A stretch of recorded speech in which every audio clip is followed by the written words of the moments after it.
ಪುನೀತ್ ರಾಜ್ಕುಮಾರ್ ಅಪ್ಪಟ ಅಭಿಮಾನಿ ಯಲಗಚ್ಚ ಗ್ರಾಮದ ಡ್ಯಾನ್ಸ್ ಮಾಸ್ಟರ್ ಪ್ರಕಾಶ್ ಮತ್ತು ದೀಪಾ ದಂಪತಿ ತಮ್ಮ ಮನೆಯ ಎದುರು ತಮ್ಮದೇ ಸ್ವಂತ ಜಾಗದಲ್ಲಿ ಈ ದೇವಸ್ಥಾನ ಕಟ್ಟಿದ್ದಾರೆ.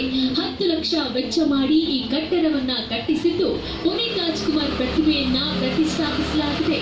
ಅಶ್ವಿನಿ ಪುನೀತ್ ರಾಜ್ಕುಮಾರ್ ಅವರೇ ಈ ದೇವಸ್ಥಾನ ಉದ್ಘಾಟನೆ ಮಾಡಿದ್ದು ಮತ್ತೊಂದು ವಿಶೇಷ.